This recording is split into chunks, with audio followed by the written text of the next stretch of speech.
Hey guys, welcome to the Maddy Mania Podcast. This is episode 1.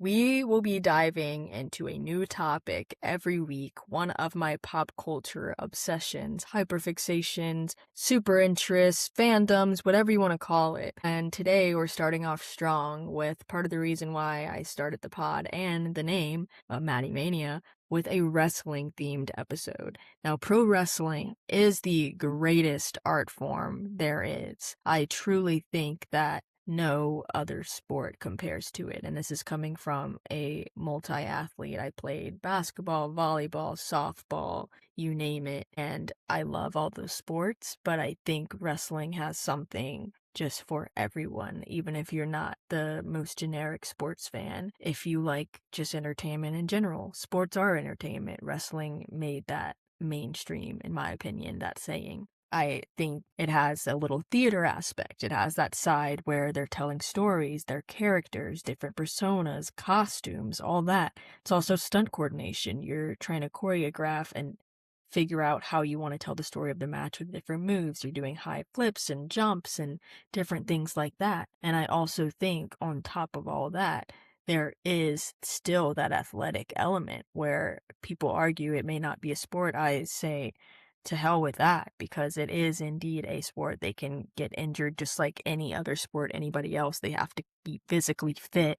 The stamina is insane, the amount of strength they have to fully lift a whole other body.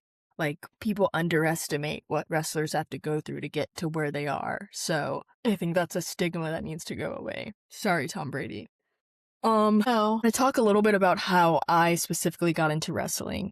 I feel like I got into it a way that's not as normal as most, which maybe they got taken to an event, or maybe a friend, cousin, brother, whoever, or was into it and kind of showed it to them. But for me, it came from watching this little show called Tough Enough. And at the time, Tough Enough was like trying to find the next WWE wrestler, and I was tuned in. I loved sports, like I said, and this was a sports reality show, technically. And during Tough Enough, as much as I was into it, and I knew it would be like a weekly show for me, they advertised Monday Night Raw, and I'm like, well, what is this? Like, if this is attached to this show that I'm watching, then I'll probably like it. And I tune in to Monday Night Raw, and it's like fireworks. It's like a light goes off in my head, and I've never connected with something so quickly outside of a couple musicians so fast, and just been immediately locked in. Like, this is a new love and I'm not gonna let go of it ever. I came in watching at a time where it was like CM Punk, who is my favorite. I'm straight edge because of him, so shout out to Punk, seriously, for raising me with that really amazing mindset into my adult life. But Punk versus Cena for who the true WWE champion is. And on the world heavyweight side, it was pretty sure Christian, Randy, and Del Rio kind of going back and forth with it. I think that wrestling spoke to me at that time because it was a time where I was also into like comic books and superheroes, and I saw these wrestlers as superheroes. Like, they're doing these death-defying moves that somebody could easily get injured. They're jumping off the top rope. They're doing these kicks. They're wearing these costumes and these personas, and they are these real-life superheroes. And then once I got more and more into it, I like really stuck by that saying, because they're also doing stuff like Make-A-Wish. They're doing community efforts. They're all around just really good depictions of what a true athlete should be, somebody that's giving back to the fans and the community. And especially at a time where I was bullied for being into that stuff, I needed that kind of escape more than anything. And CM Punk immediately stood out to me before I even knew what straight edge meant, because of the fact that he was so vocal about, being different and being like quote unquote a weirdo. Like, he liked comic books himself. And I think that really stuck out to me, thinking about like who I wanted to be my favorite and like see myself in. And it was Punk. And I was a super skinny kid too. I got like tossed around on the basketball court. But yeah, Punk really spoke to me, and to this day, it's my favorite. Whenever he retired, not retired, but left WWE, I bawled my eyes out. And whenever he returned at AEW, I bawled my eyes out again. And whenever he returned to WWE, I bawled my eyes out again. Same with AJ Lee, who you can say is a similar vein on the women's side. She also was very vocal about being different and liking things. She came out in jean shorts, a crop top, and high Converse when everybody else was wearing something different. Just the both of them on the mic and in the ring at their time. And even now, I would say for Punk especially, they were able to do things that others weren't. While Punk was away, my favorite became Seth Rollins, which is now a little bit of dueling sides. Definitely believe the little brother line. I feel like everyone can kind of see the Punk influence in Seth, and I think that's one aspect of the storytelling in wrestling right now that they're doing a good job with, is like keeping that kayfabe alive with that rivalry, at least. Speaking of kayfabe, nowadays there is this show on Netflix. Yeah, we are in the Netflix era of WWE. I remember when we were on the WWE network over 10 years ago, and now here we are, full-fledged Netflix live streaming, it blows my mind, honestly. But the fact that it's so mainstream now and everybody wants to be involved, whether it's other athletes or celebrities, they want their hands on it, and I totally get it. And it's what I've been saying for so long. And to everyone that gave me flack for it, I mean, look at it now. You guys are probably watching it yourself. So I think that's just funny to me. But going back to breaking kayfabe, there is this little show on Netflix called Unreal, and it shows the behind the scenes of being a pro wrestler and just the wrestling business. You know, other sports have done this before, of course, with their own variations of reality shows. But I think what makes it different with wrestling is the fact that in wrestling, you are trying to keep this persona and this disdain for who you're fighting alive because it's part of your character. It's part of your character work and your storytelling. So the fact that WWE Unreal is out now has definitely ruffled some feathers in the wrestling community. I feel like I am on the side of I do like it, in the sense that I think it's cool and gets people more into it and made it more mainstream just from being on that platform. But at the same time, I do see where people are coming from, where it's too revealing and we don't need to know all that and we don't need to see that. I mean, maybe just don't watch the show. Maybe that's a suggestion. But for me, I do like it because I do like to see the plans that go into a storyline. I do like to see the plans into what goes into a feud and who's going to be facing who at which pay-per-view. I think long-term storytelling, especially having background in media myself, I think it's something that's very powerful, and being able to see like the thought process and the behind the scenes stories of how said thing came about is like super special. So as much as people don't like Unreal, I think it's kind of cool to be happening in a moment where wrestling is getting more mainstream. Going back to some of my favorite wrestlers, I forgot to mention my girl Mercedes Moné, aka Sasha Banks, the best, in my opinion, in-ring women's wrestler on this planet. Technically, she's always trying to better herself. Whether that's going to Japan, working in different promotions, going to Europe currently, working in WWE as Sasha Banks, of course, and then becoming like the It Girl CEO in AEW as Mercedes Moné. A little New Japan run in there, but she's always trying to better herself and learn new styles of wrestling. She's truly passionate about this business, and I don't think there is a lot of people that are like that today. And she also knows her worth. People will cry about her leaving WWE and going to AEW. And I was upset at the time too, because I'm like, why is Sasha Banks leaving? She's like one of the most popular women on the roster, but you gotta know your worth sometimes. And I am very proud of her for doing that and knowing so. And she's definitely worth it all because she is a phenomenal performer. And, I respect her grind and like her interest in so many other different things while being able to balance it. I know I was just talking about her studying different styles. I forgot to mention the fact that she even studies like luchador style, which like who else is doing that? That is an American wrestler that's studying all these different styles. And I just, again, am very amazed and impressed with her work ethic. And then I got to meet all of my favorite wrestlers at some point in my life. Punk at a con and Mania last year, Seth at a con, and just on the streets in New Orleans at a Mania, because just being from the area, it's kind of easy to just walk around the venue and run into them.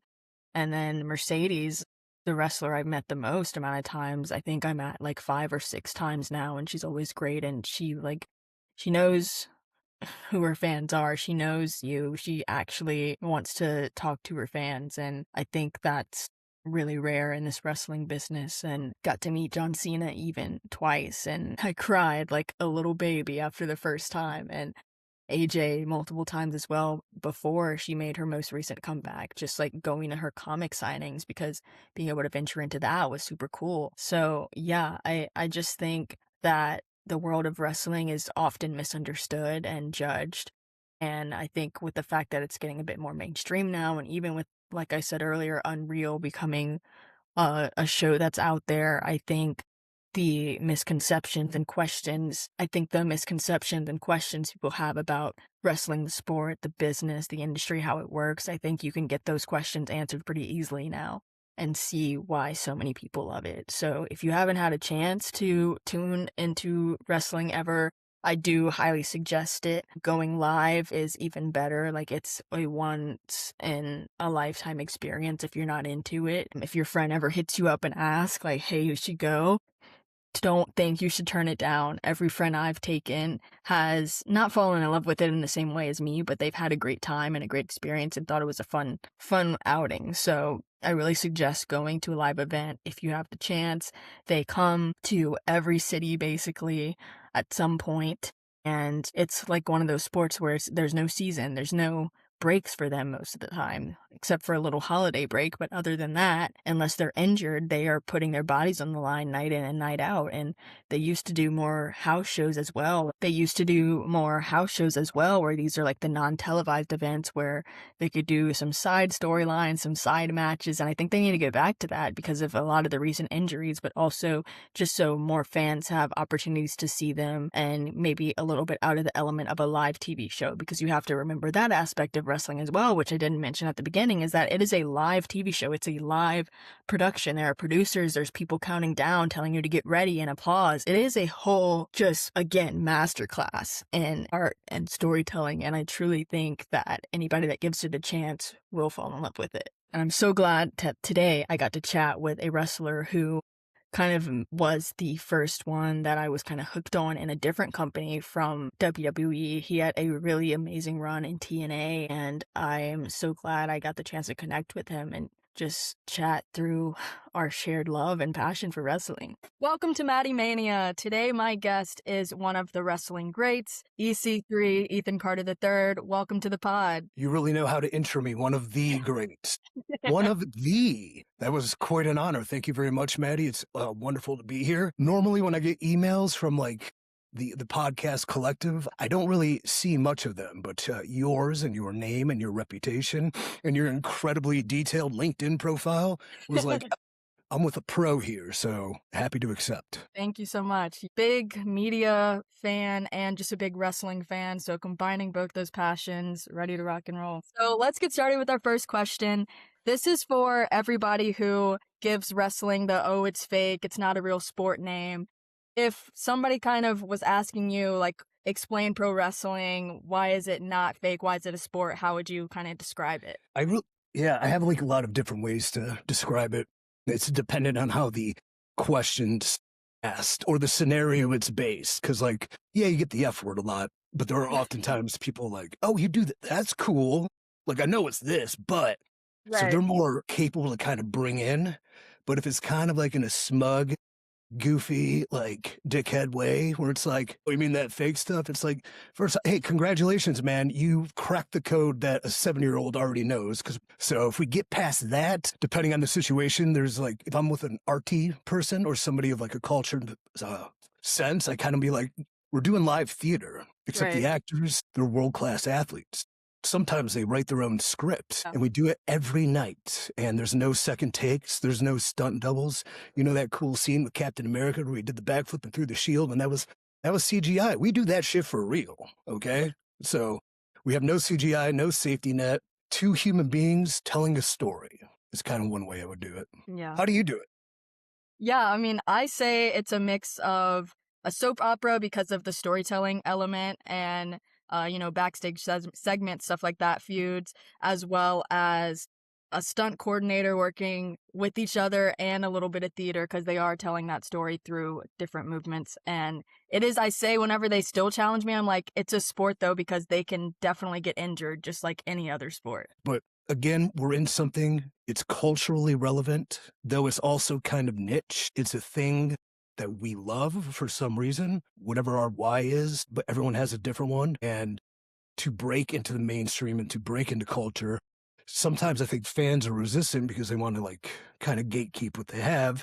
While at the same time, with what I'm trying to do is the more people that can learn this, love this, enjoy this, the more we can all get out of it. So at the same time, not sacrificing and selling out for mainstream. It has something for everybody. And that's kind of the other thing. Forget the F word. This has something for everybody. This has something for 7-year-old boys and girls. This has something for preteen adolescent dudes. This has something for young women. This has something for young men. This has something for incels in their mom's basement. This has something for six-figure making Wall Street tycoons. Like, this has characters, stories. I think one key word really is archetypes.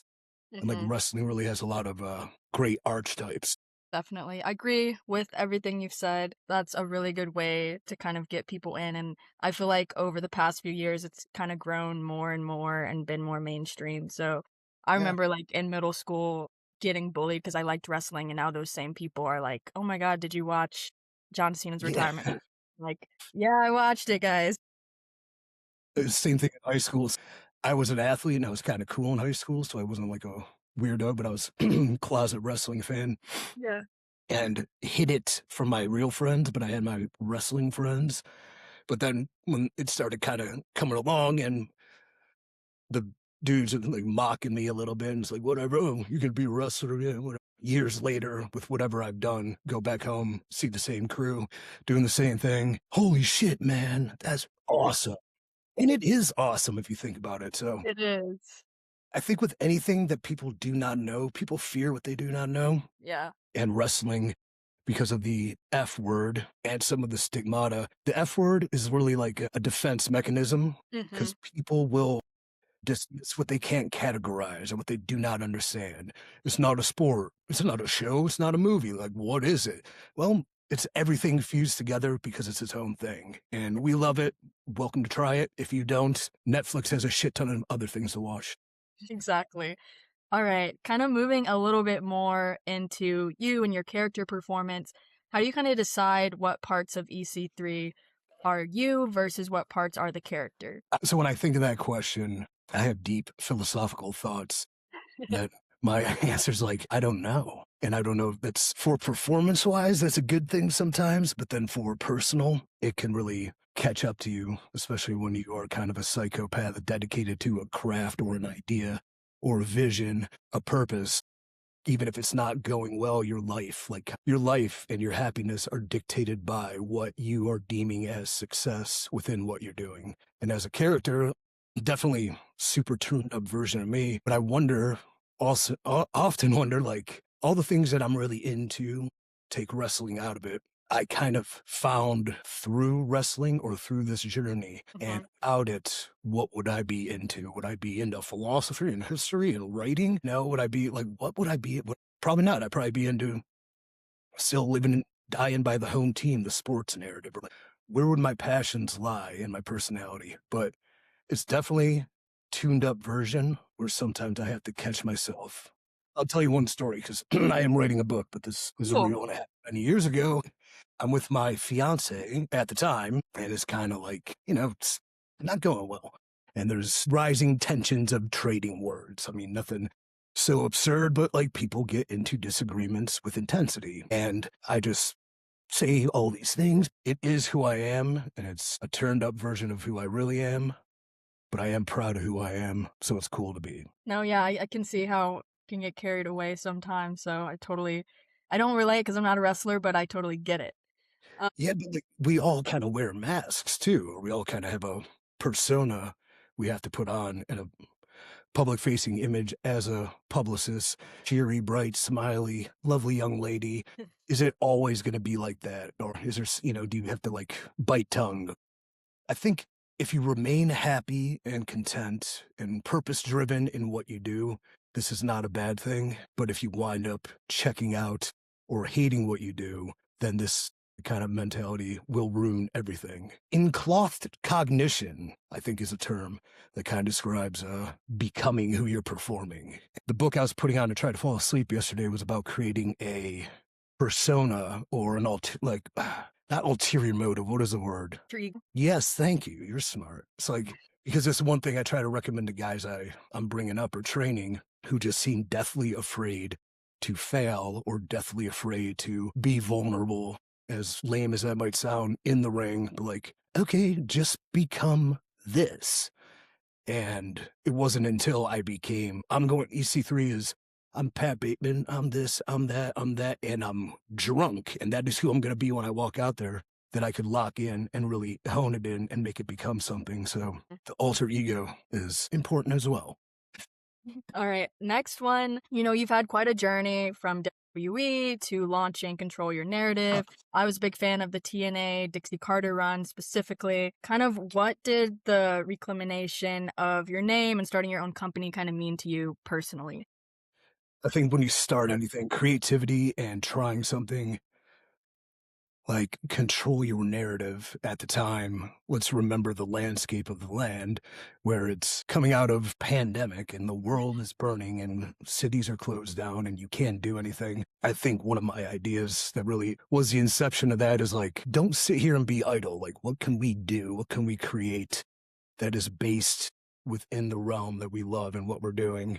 But at the same time, it's not like we're going to pack an audience, We're allowed 10 people in this building, so let's try something and let's film something. It was kind of just the creative process is like, what I liked about that, is that you were able to kind of strip away things that were taking place in wrestling where it's gone too far or over the top or like nothing really means anything anymore.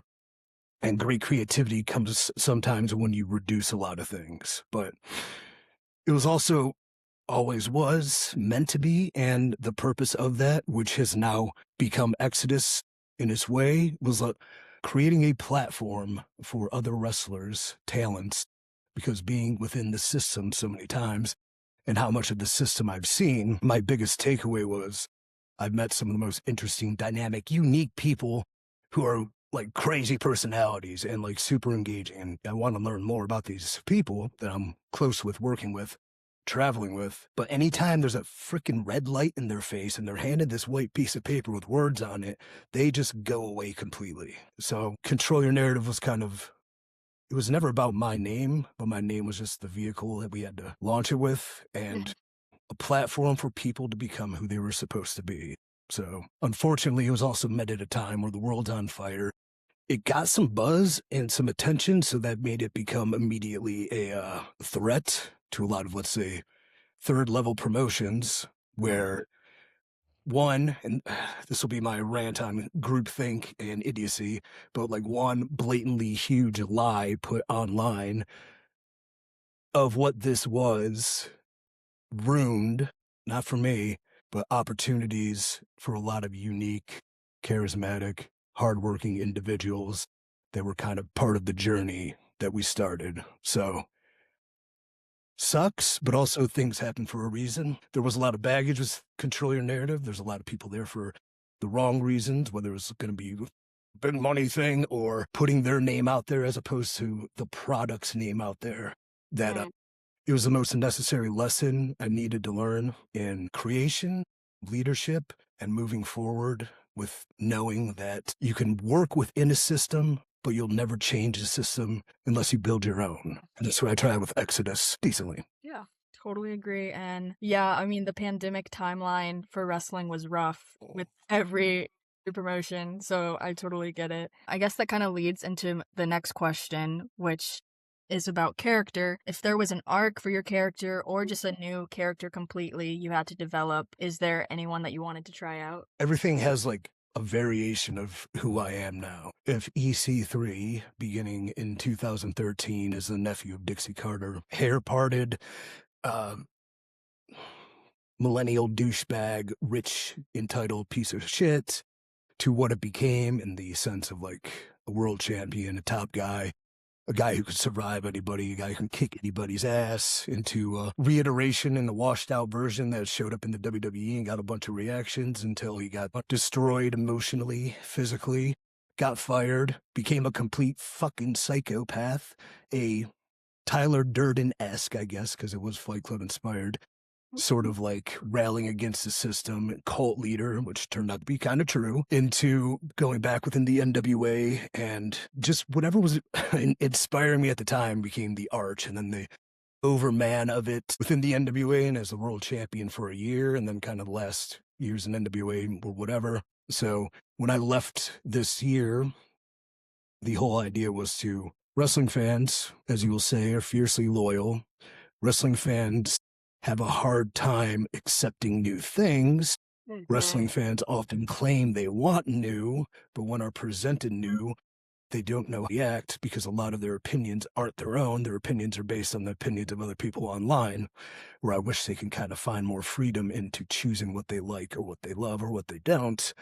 But, okay, I'm going to relaunch the top 1%, the thing that got me to the dance, in a sense, the character everyone knows and loves, but I'm going to bring it back. And as we'll see as the year unfolds, it's not going to be a nostalgia act. So I'm nearing the end of wrestling, where this is probably the last version of me. So it almost seems sort of poetically and creatively, storytelling-wise, to go back to the biggest thing, reinvent it, and then shoot it into a cannon into the sun so it's never seen again. But what we're doing now, reestablishing the top 1%, maybe not as Dixie's entitled top 1% sort of being a standard I see within wrestling, is kind of the idea. This would be too many character arcs, and I'm not over like The Undertaker, so I don't have the leeway of always changing. But top 1%, the standard thing has its run, and there's still something left. I don't know, man. I'd probably be like Saint Ethan III and some sort of weird archangel, holy like entity that descends down, and it's totally absurd because I like angels. I think they're really cool. So why not? I'd have wings. Who knows? Yeah, it'd be a cool costume too. Yeah, like, like Shawn Michaels at WrestleMania 25, he does the dissension, but except this time I got big flapping wings. And I think what's important with character and what didn't work with the CYN, but does with everything else I do, is who I really am, is a sense is like satire is important, and sort of, you don't want to be funny because you can be pegged within comedy, but you have to be entertaining. All of our favorite wrestlers were extremely funny, but they're funny because we're laughing with them and not at them. So for any up-and-comer who has a comedic instinct, don't lose it, utilize it, but find the right ways to approach it so it becomes satire in the sense of being laughed at. Does that make sense? Yeah, like a Chelsea Green kind of vibe. Awesome. She's awesome. Exactly. Totally. All right, next one. Real fast, Chelsea Green, okay? She came into TNA before she was Chelsea. And she was doing her shtick. I don't know if anybody here has watched the wedding stuff she did with Grado, but she was made for this shit. And we could tell then. And I was very happy to, she conversed with me on dumb ideas and helped out with because my college friends, girls, called themselves the Hot Mess Express. You should be the Hot Mess Express. And I think she used it a little bit. So super proud to see what she did. That's awesome. Yeah. Very proud of how far she's come. She definitely deserves her flowers. First thing we can have as wrestlers, and this was something when I came back the second time, I never wanted, but I got immediately, is the aspect that nothing matters, right? Because watching people generally gather fan interest and attention and draw money still can't fight this battle. They still can't get the people that are paying them a bunch of money to be behind them, where collaboratively they could all make more money if this is so when you're in that position, an LA Knight or a Chelsea, working so extremely hard night in and night out to fight that uphill battle, this shit is hard enough without it. That don't envy the position, but I also greatly admire the perseverance to get through the position. And though you may never achieve the accolade or the pat on the back or which you'll never get from any of the people in the office, but we were wrong, we're sorry, is that you have hopefully millions of fans who genuinely feel for you and support you. Yeah. I mean, she does. For Survivor Series in San Diego, I went and I was gonna get her meet and greet and it sold out. So she's competing with the top guys and girls for sure, even though she's not getting the same treatment. Yeah, that's rough. At the end of the day, too, from the creative bleeding heart performer aspect, I just laid that on you. At the same time, as an employee, as part of a business who are paid money by a company to do a job, you're doing your job and you're being compensated extremely well for it. And that's kind of the wrestling issue, is like the two biggest complaints any wrestler would have is either cash or they're creative. And then sometimes you have to sacrifice one for the other. And there are no perfect scenarios, but as long as they're taken care of and known they're appreciated. All right. Moving a little bit away from that, I feel like the independent wrestling scene feels pretty alive right now. Kind of what excites you most about where wrestling is headed in the next year? One thing, because with what we're doing with Exodus Pro here in Cleveland, and my vision of like creating something and bigger than just an independent company, what companies have your attention? Because I'm trying to look at the landscape, and like back in the day, there was Ring of Honor. So what companies are kind of talked about in that? Yeah, I mean, I went to a House of Glory show. That was really good. I think GCW, anytime I see they're doing something, I pay attention. Clearly NWA, but that's, I feel like, a big step up than just typical indie. But yeah, those are like my three that I kind of keep an eye on. My fear, or what I try to not rectify, but provide is, and I think if there's young wrestlers listening, is what I notice a lot of the younger wrestlers were for a promoter or to get reaction from fans, or it's they're losing service to themselves and growth when they're trying to appease everybody. And I think you mentioned some premier indies. There's millions of them, and a lot of people break into this business are being trained decently on maybe a foundational level, but they're also being trained by people that haven't had levels of experience beyond that level. And so their psychological game comes from a lot of incorrect places, or because everyone's a wrestling fan, from a fan's perspective as opposed to a performer's perspective or an athlete's perspective, creator's perspective, where there's so much promise and youth and exuberance and energy that if it can be channeled properly and seen and guided, then I think independent wrestling can be amazing. But it's also going to take different approaches, I think, from what everyone else is doing. Like an Exodus approach is really, I never tell any talent how to do something.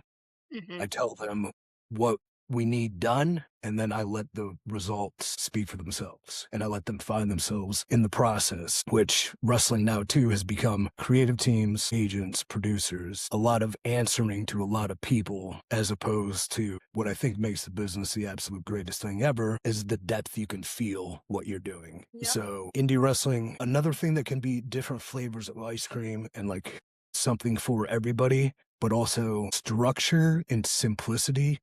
Because I think wrestling fans or wrestlers are wrestling for wrestling fans, and wrestling fans know wrestling. But the mainstream, the people from our first question that we can maybe attract, they come to an indie show. Let's say it's a pretty decently produced, cool building, decent crowd.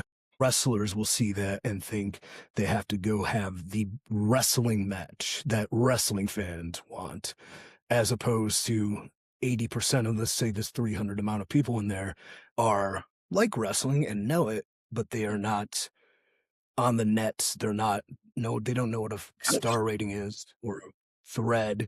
They don't know like the backstage gossip, where they're just like, they want to like that guy, dislike that guy. I want to like that girl. I want to dislike her. And I think wrestlers have overcomplicated themselves on the independent level, especially, where they're missing out on the best part, which is creating who they are so people can know who they are the second they walk out of a curtain. And one drill I run with wrestlers is like, act as though I know nothing about wrestling Explain to me your character in one sentence. And usually it's like 4 or 5, or it's kind of like this weird question. And it's like jumbled, and it's like, I'm a charismatic bad guy with evil. It's like, all right, now you're like this one kid, Johnny Mahalo, because I was just training with him, just came to mind. Who are you in one sentence? Well, I'm looking at tits, and you are a curly haired fuck, okay? With that does cool shit. Yeah, I'm a curly haired fuck that does cool shit. Okay, that works. And then whatever that means to you, go figure that out. But if you find out who you are at a core within one sentence, start there, work your way from there, but do not afraid to be simple. I often make this long analogy about Steve Jobs and the iPhone and how it changed the world, obviously. But his biggest thing when creating that and the amount of models they went through was like, it has to be simple. I want this thing to be able to get us to the moon with the technology, but I want grandma to be able to call her niece with 2 button presses. How do we do that? And deliver simply is very hard until you figure it out. So maybe if you're a wrestler watching this and you got a match this weekend or whatever, just try let's simplify that and then tell me you don't get better reactions. Okay, kind of a deep question. What do you kind of want people to understand about EC3 10 years from now? Tortured genius, martyr for the industry. All of the above. Yeah, I'm trying to think of a musical equivalent where everybody that knew him and his peers and a good strong sect of fans understand what he did and how he did it, but he never maybe achieved. He wasn't Elton John, but he was, I don't know, I can't think of the equivalent. I mean, I just hope I have 10 years from now, short of whatever I've done, created, whatever I've done as a wrestler is one thing. I can live saying I was a world champion at least 3 times. That's cool. Not many can. I can live saying I've traveled the world. I can live saying I met incredible people, did incredible things, and I did it all under 6% body fat for the most part. Not a lot of people can say that. But I think from 10 years, what have you built and what have you created and what have you left the business or the industry that is beyond you? And I think that's what my 10-year plan would be. I've done a lot of that recently, but now I'm but building CYN to whatever it was, to Exodus, there's 10 TV talent signed not because of me, but because I have gave them the confidence they needed. And if 10 years from now, not only what I've done have some good run, but the legacy I leave behind in the people that I have helped or guided or not created, but pushed forward and gave what I know to them to make them incredible, great, and able to do that for 10 more, 20 more. So a little legacy tree, I guess. Tree of life, and I'm on top, and I got a bunch of roots full of awesome wrestlers that kind of went and did awesome things. Oh yeah, I love that. Leaving the legacy as a great mentor and wrestler. Now moving on to a fun question, I feel like. Mount Rushmore of physiques in wrestling history. And we can each give ours, but I want you to go first. Because you're in charge, I will go first. Let me think. I will disqualify there's Watch Me versus Jay Briscoe from Ring of Honor, and I could very well have been on the list at that moment. But I take myself off of it, and I kind of want to say Rick Rude, but I'll get back to that. You got to go with the Ultimate Warrior because juiced and jacked out of his mind. I think an underrated one would be Kerry Von Erich. Not that he's underrated by how jacked he was, but by he doesn't get thrown around enough. Probably Triple H in that return from injury run would be up there. And then when I think of Rick Rude, the one thing I think is missing is a set of wheels, aka legs, where he was a tall guy and he was a very lean guy, but he had very long legs, so he didn't have those juicy ham hocks, those glutes, Or then I might throw based on consistency and having trained with them and watched them work. Cena is on that list, and then Kista. I don't know where it's crazy. There's some speculation above it, but if I had to go, Warrior, Triple H, just in case I ever get a job with the WWE again. Batista's my number one. I just always think about the entrance, and you could see every muscle pop up while he was doing it. other people to shout out a woman, I'm either between Bianca and Jade. See, now I feel like a misogynist because I didn't. You're fine. But both are absolute units in physical perfection. They need their own Mount Rushmore. So okay, go ahead. Current right now, I would say probably Drew McIntyre. Drew is also aided by a plethora of chest hair and Scottish grit. Drew's up there. And then last one, who kind of has similar physique as Batista did back then, is gonna be probably Braun Breaker. Well, he's explosive as hell and built like a hella good athlete. So if we're going on athletic build and prowess and not like juicy muscle bodybuilding bullshit, which I know very well, like, yeah, Braun's really on the Mount Rushmore, but just like great physique, but he's a skinny guy. Probably Dolph/Nick. Oh, Dolph was just always dialed in and lean. Yeah, man. Nemeth's always cut up. It's hard to rank the amount of lovely, physically appealing people we're discussing. But the fact that we're discussing them means they've done something very well. Exactly. Well, wanted to end with this question. Anything that you're listening to, watching, or reading nowadays that you'd like to share? Yes, I just finished. I knew him as a kid, and he was appealing because he was famous, but it wasn't a sport I played, so I didn't have a bunch of ties to it. But I just read Andre Agassi's book, Open, and it's weird when things find you randomly when you need them the most. So that book was wild and incredible, and sort of how the end of his career was going is like, oh, I'm close to, a year or two left of doing this, and I'm seeing the parallels in it. What was really interesting is that we all love what we do when we try something, but he hated tennis because of what it meant to him in his youth and all of his trauma from the youth. So he never even liked what he did. He just found reasons to do it, never knowing what the reason to do it was until he would start to give back to people and like build a school or like kids through college, where that's what made him like love what he did. And a lot of cool relationships in there as far as like whether it was love or like brotherhood bonds, shit like that, man. It was awesome. I was like, it's a 14-hour listen, I think, and I did it in 2 days. Yeah, you were hooked. And I'm like, man, maybe I should play tennis. Oh man, but like him talking about like the physical destruction of his body where he like wakes up on the floor. I'm like, holy shit, that's me, dude. Sweet. And I'm halfway through Shoe Dog right now with Phil Knight and the story of Nike, which I read in the past, but I see it in a completely different way right now. Television wise, I just pounded 15 episodes of The Pit when I was sick. So if you're sick with the flu and you need something to watch, make sure it's The Pit, because it's a bunch of, dissections and surgeries and blood and interesting storytelling. So how about you?